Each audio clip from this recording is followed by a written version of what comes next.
மதுராசப்பட்டினம் movie பத்தி சொல்லணும்னா நிறைய இருக்கு. அதுல சின்ன கொஞ்சமா ஒரு கண்டென்ட் பார்க்கலாமா? இந்த மூவில எத்தனை வாட்டி பார்த்தாலும் ஒரு டிஃப்ரெண்ட் ஃபீல் கிடைக்கும். 1940ஸ்ல மெட்ராஸ் நம்ம கண்ணு முன்னாடி கொண்டு வந்த மூவி தான் மதராசப்பட்டினம். ஒரு பக்கம் பிரிட்டிஷ் கவர்னரோட டாக்டர் ஆர்மி, இன்னொரு பக்கம் நம்ம லோக்கல் பையன் பருத்தி. 2 பேருக்கும் வர லவ் இருக்கு பாருங்க. அதை விட அவங்க லவ்வுக்கு இருக்கிற ஸ்ட்ரகிள்ஸ் தான் மூவியோட ஹைலைட் என்ன சொல்லலாம். அந்த காலத்துல தான் ஆமிக்கும் பருத்திக்கும் காதல் பிறக்குது. அவங்க காதலுக்கு லாங்குவேஜ் வேற, பேக்ரவுண்ட் வேற. மறந்துட்டியா? What?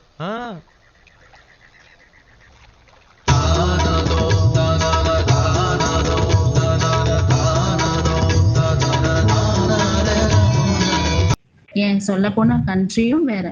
ஆனா காதலுக்கு இதெல்லாம் தேவையில்லைன்னு இந்த படம் அழகா சொல்லும்.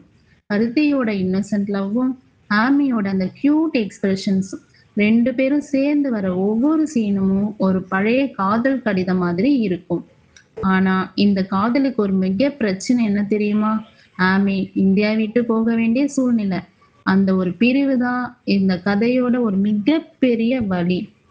பல வருஷங்கள் கழிச்சும் ஒருத்தரை மறக்க முடியாம அந்த காதலை மனசுக்குள்ளே சுமந்துட்டு வாழ்றது, இதுதான் மதராசப்பட்டினம் காதலோட அழகு.